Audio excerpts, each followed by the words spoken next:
The service was on a Friday. I remember that detail because Eleanor had always said Fridays were for new beginnings. She'd say it every week when she'd pour her first cup of coffee and stand at the kitchen window, watching the morning come in over the backyard. "Friday, Arthur," she'd say. "Anything can happen on a Friday." I used to roll my eyes. Now I'd give anything to hear her say it one more time. We buried her in the small cemetery off Route 9, under a maple tree she had specifically requested. She'd made the arrangements herself, 2 years before she got sick, in that quiet, practical way she had about everything. She picked the plot, picked the casket, picked the readings. She even picked the flowers, white dahlias, not lilies. "Lilies are for people who want to seem sad," she told me once. "Dahlias are for people who actually are." My daughter was there. My son-in-law was there. My granddaughter, Lily, 17 years old, and the best thing in my life, stood beside me and held my hand through the whole service without saying a word. She didn't need to say anything. She knew. Afterward, we went back to the house on Birchwood Lane. People came and went. Neighbors brought casseroles. Eleanor's friend from the library brought a bottle of wine nobody opened. I sat in the armchair by the window, Eleanor's chair, and let the afternoon move around me like water around a stone. My daughter, Claire, came and sat on the footstool in front of me sometime around 4 o'clock. She had that look on her face. I recognized it from when she was 12 years old and wanted something she already knew I wasn't going to like giving her. She'd learned to soften it over the years, but I was 67. I'd had a long time to learn her face. "Dad," she said, "I know this isn't the right moment." I looked at her. I didn't say anything, but there are things we need to talk about. Practical things. The house. What comes next for you? She reached out and put her hand on my knee. "Derek and I have been talking, and we just want to make sure you're taken care of." I looked out the window. The maple in the front yard was turning. Eleanor had planted it the year Claire was born. "We can talk later," I said. "Of course," she said. "Of course. Whenever you're ready." She patted my knee and went back to the kitchen. I heard her say something to Derek in a low voice. I didn't hear what. I didn't try to. I stayed in Eleanor's chair until everyone was gone. Her name had been Eleanor Marsh before she became Eleanor Calloway, and she had been, without any competition, the most quietly remarkable person I had ever known. We met when I was 24, and she was 22. I was working at a surveying firm in Portland. She was teaching 3rd grade at a school in Scarborough and writing in the evenings. I didn't know about the writing at first. She didn't tell people about it the way some people announce things about themselves. Eleanor didn't announce. She simply did. I found out about the first book by accident. We'd been together about 8 months. I was looking for a pen in her desk drawer, and I found a folder of typed pages with a letter clipped to the front from a literary agency in New York. The letter said they were pleased to offer representation. She came out of the bathroom and caught me holding it. I expected embarrassment. Instead, she just tilted her head and said, "I was going to tell you." When? When there was something to tell. That was Eleanor. She didn't count things until they were real. She didn't celebrate until there was something solid in her hands. In 43 years of marriage, I watched her publish 9 novels, win 2 regional awards, be reviewed in publications she kept in a box under the bed, and never once brought out to show anyone. The books weren't bestsellers. They were the kind of books that found their readers slowly, over years, passed from hand to hand, and left on the shelves of vacation rentals and waiting rooms. She was proud of that. She said the best kind of reader was one who found you when they needed you, not one who found you because everyone told them to. The royalties had always been modest, enough to matter, not enough to change anything. That was what I thought. That was what I thought until 3 weeks after the funeral, when I sat down with Robert Haynes, her literary agent of the last 20 years, on a video call that Eleanor had arranged before she died, and instructed him not to initiate until I was ready. She had known me well enough to know I would need a few weeks before I could sit still for the numbers. Robert was a thin, careful man with reading glasses he wore on a chain. He expressed his condolences with what felt like genuine feeling. Then he shared his screen. Eleanor's backlist had been licensed to an audiobook platform 18 months ago, a significant platform, the kind that had subscribers the way rivers have water, The deal had been structured as a revenue share, not a flat fee, and the first royalty statement under the new arrangement had come in the month before she died. I sat there looking at the number. "Is this per year?" I asked. "Quarterly," Robert said. "That's the quarterly figure." I did the math slowly, like I was afraid of the answer. "She knew?" I said. "She signed the contract herself," he said. "She was very clear about how she wanted this handled. She asked me to explain everything to you after she was gone." He paused. "She said, and I'm quoting here, 'Arthur will need to see it in writing before he believes it. Show him everything.'" I laughed. It was the first time I'd laughed in 3 weeks. It sounded strange in the room, like a sound from another life. "She also asked me to tell you," Robert continued, "that she was sorry she didn't explain all of this sooner. She said she kept meaning to. And then she didn't want to talk about money while she was sick. And then..." He stopped. "And then she ran out of time," I said. "Yes." I thanked him. I closed the laptop.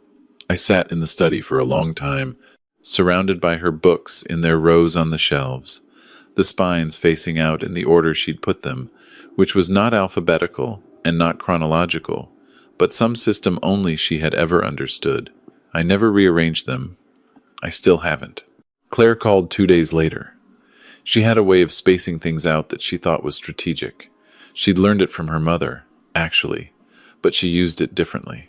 Eleanor spaced things out because she was thoughtful. Claire spaced things out because she was calculating. I don't say that to be cruel. It's just a fact I'd had to make my peace with over the years.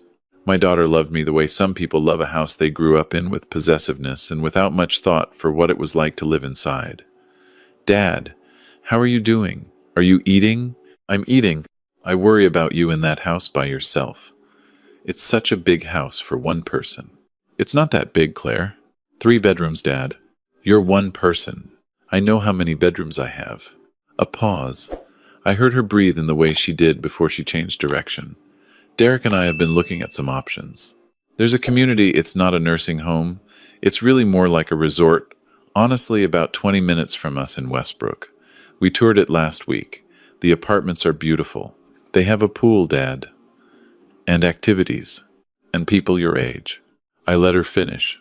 "I'm 67, I said. "I know how old you are. The minimum age at most of those places is 75. Sometimes 80. This one is 62 and up. It's quite progressive." I looked out the kitchen window. The maple was still turning. In another week, it would be at its peak. "I'm not interested," I said. "Dad..." "Claire, I buried your mother 3 weeks ago. I'm not making any decisions about my life right now. I'd appreciate it if you could give me some time." Another pause, longer this time. "Of course," she said. "Of course. I'm sorry. I just worry." "I know you do," I said. I didn't say what I was thinking, which was that her worry and my welfare were 2 different things, and she sometimes confused one for the other. She came to the house the following Saturday with Derek. I made coffee. Derek walked around the first floor with his hands in his pockets, in a way that made me feel like a real estate agent who hadn't been asked to be there. Derek was not a bad man. He was a man who believed that all problems were organizational problems, and that all organizational problems had efficient solutions. Eleanor had called him a human flowchart once, not unkindly, the way you'd describe a personality type rather than a flaw. He worked in logistics. He liked things to move in the right direction at the right time. "This is a great house, Arthur," he said, standing in the dining room, looking up at the ceiling, molding the way a buyer looks at a ceiling. "Great bones." "Thank you," I said. "You know what a house like this would go for in this market?" "I have a sense." He told me the number anyway. He'd clearly looked it up. Claire came in from the kitchen with her coffee and sat at the dining room table, and I understood that this was the conversation they had driven 45 minutes to have. "We've been thinking," Claire said, "that it might make sense for you to consider selling. Not to move into a facility, necessarily. Just to simplify. Maybe something smaller, closer to us. A condo in Westbrook. You wouldn't have to deal with the yard, the maintenance, and you'd have the liquidity." "Liquidity for what?" "For whatever you need. Travel, security." She looked at her hands. "Care, eventually.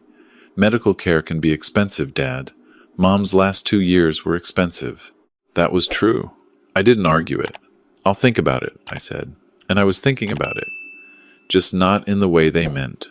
Eleanor and I had bought the house on Birchwood Lane in 1989. It was the house where we raised Claire, where we fixed the furnace 6 times and repainted the kitchen 4 times and replaced the roof twice. I had built the raised garden beds in the backyard myself, from lumber I bought at the hardware store on a Saturday in April with a 2-year-old Claire strapped to my back. Eleanor had planted tomatoes, peppers, herbs I couldn't name, every spring for 30 years.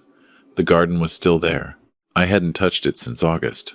There was something else, though, something Claire didn't know about, that I had almost forgotten about myself until Robert Haynes mentioned it at the end of our call, almost as an afterthought. "Oh," he'd said, "I should also mention there's the matter of the Pemaquid property." I had gone very still. Eleanor purchased it about 6 years ago. She asked me to help facilitate the paperwork since you were traveling for work that month. She intended to tell you. I assumed she had. She hadn't. He'd looked uncomfortable. It's a small cottage. Nothing grand. About a mile off the main road outside of Pemaquid Point. She said she wanted somewhere to write when she needed quiet. She used it, I believe, several times a year. He paused. She told me once it was where she did her best thinking. I had sat with that for 3 weeks. A cottage I had never seen. A place she had gone, alone, to think. A room of her own, extended into a whole small building by the ocean. I wasn't hurt by it. I understood it completely. Eleanor had always needed pockets of solitude. She wasn't built for constant companionship the way some people are. She loved me, and she needed, occasionally, to be somewhere I wasn't. I had always known this about her. I just hadn't known about the cottage. I drove out to see it the week after Claire and Derek's visit. Route 130 south from Damariscotta runs down a peninsula until the land runs out. I'd driven it before, years ago, whale watching with Claire when she was small. The trees on either side of the road were full autumn color, orange and red, and the kind of deep gold that seems too good to be accidental. I followed the address Robert had given me down a gravel drive that turned through a stand of birch trees and opened onto a clearing. The cottage was small, white clapboard, green shutters, a screened porch facing south. It sat on a low bluff above the water, maybe 50 yards from the ledge where the ground dropped down to the sea. I could hear the waves before I got out of the car. The key was where Robert said it would be, inside a ceramic pot by the porch steps. I let myself in. It was Eleanor everywhere. There was a worn blue armchair angled toward the window, and a small table beside it with a ring stain from a mug. There were bookshelves on 2 walls, packed with paperbacks, other people's books, writers she admired, writers she'd been in conversation with for years in the privacy of her own reading. There was a small kitchen with a kettle and a French press, and a tin of her tea on the counter. There was a writing desk with a yellow legal pad. The top page was blank. I don't know why that made me feel the way it did, but I stood there for a long time looking at it. I walked out to the porch and sat in the wooden chair that faced the water. It was a clear day, cold enough that I could see my breath, and the ocean out past the ledge was deep blue, the kind of blue that looks like it goes all the way down to the center of the earth. A few lobster boats moved in the distance. I thought about Eleanor sitting here, writing here, thinking here, the books that had come out of this quiet. I thought about Claire and Derek in my dining room, talking about liquidity. I thought about what Eleanor had set up without telling me, quietly, the way she did everything. And I thought about the fact that she had left me enough money, quarterly, to live anywhere I wanted for the rest of my life. I sat on that porch until the light changed. Then I went inside and made tea with her kettle, and sat in her blue chair, and did the kind of thinking you can only do when you're somewhere completely still. By the time I drove back to Portland, I knew what I was going to do. I called Claire the following Monday and told her I'd been thinking about what she said. I told her she was right that the house was a lot for one person. I told her I was open to talking. I heard the relief in her voice immediately, the particular kind of relief that sounds like something finally going according to plan. She and Derek came back that weekend. We sat at the dining room table again. This time Derek had a folder. The house, he explained, was in both my name and Eleanor's. With Eleanor gone, it passed to me entirely. They wanted to discuss options. They had, apparently, consulted a real estate attorney. The attorney had advised, and Derek said this carefully, the way you say a thing when you've rehearsed it, that from an estate planning perspective, it might be advantageous for me to consider gifting the property while I was living rather than passing it through probate. The tax benefits, Derek said, were significant. I looked at him. You want me to sign the house over to you? I said. Not to us, Claire said quickly. Into a family trust. That includes you. You'd still have rights to the property. Would I be living in it? A small pause. That's something we'd figure out together, she said. If you were somewhere more appropriate for your needs, you might not need the house. And it would be protected for Lily eventually. For our grandchildren, someday. She reached across the table and put her hand on mine. This is about protecting the family, Dad. It's what Mom would have wanted. I looked at her hand on mine. I thought about Eleanor at the cottage in the blue chair. I thought about what Eleanor would have actually wanted. Let me talk to my attorney, I said. My attorney was a man named Phil Garrett, who had been handling my affairs for 15 years, and who had the useful quality of being unsentimental and direct. I told him everything. He listened without expression. When I was done, he leaned back in his chair. What do you want to do? He said. I want to know what my options are first. He told me. He was thorough. He asked about the royalties, which surprised him, and about the cottage, which surprised him more. When he had all the information, he was quiet for a moment. You know, he said, you're under no obligation to sign anything. I know that. They can't force a transfer. They can't compel you to do anything with your own property. I know that too. He looked at me. So what are you thinking? I told him what I was thinking. He nodded slowly. He asked a few clarifying questions. He made some notes. At the end, he said, that's actually quite clean.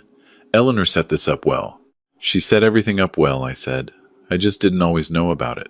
He smiled, the small professional smile of a man who has heard many family stories and is good at keeping them to himself.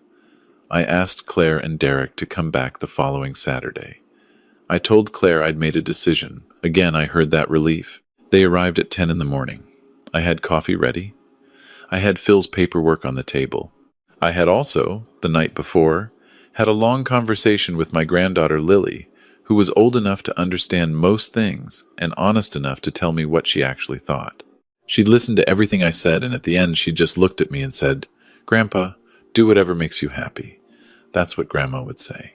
And then she'd hug me for a long time, the kind of hug that teenage girls give when they've temporarily forgotten that they're teenagers. Claire sat across from me. Derek sat beside her. They both looked at the paperwork on the table with the contained eagerness of people trying not to look eager. I've thought about it, I said. You're right that the house is too big for me. You're right that it makes sense to simplify. I picked up the folder and slid it across the table. I'm signing Birchwood Lane over to you. Full transfer. No conditions. Claire's eyes widened. She hadn't expected full transfer. She'd expected negotiation. Derek opened the folder. He scanned it. His expression did something complicated. This is he started. The house, I said. Free and clear. Phil has handled everything. You just need to sign as recipients. Claire looked up at me. Dad, this is. She stopped. Her eyes were wet. This is incredibly generous. I want you to have it, I said. And that was true. I did want them to have it. What I didn't mention, sitting at that table, was what Phil had quietly confirmed the week before. That the deferred maintenance on the house had reached a number I had been avoiding looking at for 2 years. The foundation had issues. The electrical panel was original to 1,962.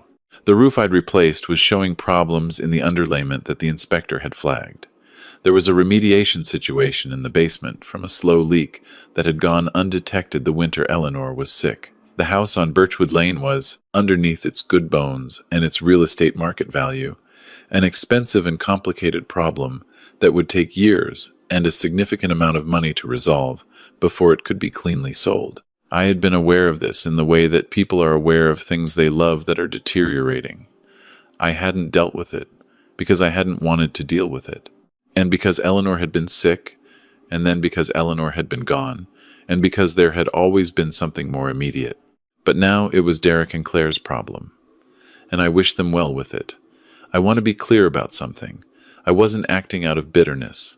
I wasn't trying to hurt them exactly. What I was trying to do was respond honestly to a situation in which they had shown me, clearly and without meaning to, what our relationship was made of. When my wife was 3 weeks in the ground and they came to my house with a real estate attorney's advice and a folder of paperwork, they had told me something. I was listening. Eleanor had also been listening, I think, for longer than I had. She had made arrangements. She had thought things through. She had built a life that would continue to be good after everything changed, and she had done it quietly and without drama, and she had left me the instructions in the form of a literary agent's phone number and a key in a ceramic pot. I trusted her. I always had. I was still trusting her. I spent 3 weeks going through the house. I took what was mine and Eleanor's together, the photographs, the furniture we'd chosen, the books that were mine, her jewelry in the wooden box her mother had given her, the yellow legal pad from the cottage desk that I still hadn't been able to bring myself to open. I arranged for the rest to stay with the house. I called a moving company that did small, careful moves for people who didn't have much to move. I called Phil and had him handle the notification to Claire and Derek about the maintenance issues once the transfer was complete. I felt they deserved to know what they were inheriting in full, and Phil could deliver that information more cleanly than I could. I drove down to Pemaquid on a Thursday. October, deep into it now, the trees mostly bare along Route 130. The ones still holding leaves were doing it stubbornly, the last bright red ones against a gray sky. I rolled down the window and drove slowly. I turned down the gravel drive. The birches were bare. The cottage was exactly as I'd left it. I unlocked the door and brought in the first load of boxes and stood in the middle of the small living room looking at Eleanor's bookshelves. I put my books next to hers. It looked right. Lily came down the weekend after I moved in. She drove herself. She'd just gotten her license and was very solemn about the responsibility of it in a way that made me want to laugh and never let on. She came in and stood in the middle of the cottage and looked at everything and didn't say anything for a moment. Then she said, "Grandpa, this is perfect." "Your grandmother thought so," I said. "Can I see the water?" We went out to the porch together. The ocean was slate-colored under a cloudy sky, the lobster boats out in the distance, the ledge below us wet from the tide. Lily leaned on the porch railing and breathed in the cold, salt air the way young people do when they're somewhere new, taking it in like they're deciding whether they belong there. "Mom called me," she said, "about the house." The problems with the house? I figured she would. She was upset. I nodded. I looked out at the water. She said you knew about the problems. I did. She thinks you did it on purpose. I did, I said. Lily was quiet for a moment, then, "Do you feel bad about it?" I thought about the question seriously, the way she deserved. "Not about the house," I said. "I feel bad that things got to the point where it seemed like the right thing to do. I feel bad that your mother and I are." I paused. "I feel bad about what we've become to each other. But no, not about the house." Lily nodded. She was quiet again. "I think Grandma would have done the same thing," she said finally. "I think so too." We stood there on the porch until it got too cold, and then I made tea, and she told me about school, and I listened the way I always did, happy just to hear her voice fill up the small rooms. Robert sent the next quarterly statement in November. I opened it at the desk by the window, with the ocean visible between the bare branches of the 2 spruce trees at the property edge. Eleanor had planted those too, apparently. Robert had mentioned it on our last call. She'd asked a local landscaper to put them in the second year she had the cottage for privacy and windbreak. I looked at the number on the statement. It was, if anything, slightly higher than the previous quarter. The audiobook platform had reported another strong period. One of Eleanor's middle books, the 4th one, the quiet one about a woman returning to her hometown, had apparently been featured in someone's online reading list, and had experienced what Robert called a meaningful discovery spike. He sounded pleased in a professional way. I was pleased in an entirely different way. I folded the statement and put it in the desk drawer with the others. Outside, the spruce trees moved in the November wind. The ocean beyond them was dark and constant and made no particular promise to be anything other than what it was. I went to the kitchen and made coffee. I stood at the window and drank it. It was a Friday. "Eleanor," I thought, "you were right. Anything can happen on a Friday." Claire called in December, the first time we'd spoken since Phil had delivered the maintenance report. It was a stiff conversation, careful on both sides. She asked how I was. I told her I was well. She said Derek had gotten estimates on the foundation work. I said that sounded expensive. She agreed that it was. There was a silence. I didn't know you were moving to a cottage, she said. I thought it would suit me. I didn't even know you had a cottage. Neither did I said. For a while, another silence. Dad, can I ask you something? You can ask. Are you happy? I mean, genuinely. Is this what you wanted? I looked out through the screened porch at the late afternoon light on the water. The sun came down over the land to the southwest and caught the surface of the ocean in a particular way, in the afternoons that I had started to look forward to, the way I used to look forward to other things. Coffee in the maido, morning, the end of a long day, Eleanor's footsteps on the stairs. Yes, I said, this is what I wanted. She didn't say anything for a moment. I'm sorry, she said then, about how things were. After Mom, I handled it wrong. You did, I said. But I understand it. You were scared. People do difficult things when they're scared. Were you scared? I thought about standing at Eleanor's grave on a Friday in October, the white dahlias on the fresh earth, Lily's hand in mine. Terrified, I said. Still am some days, but I'm in the right place for it. She asked if she could come visit sometime. I said yes, of course. I meant it. I wasn't finished with my daughter. I wasn't finished with any of it. The story of a family doesn't end because one chapter went badly.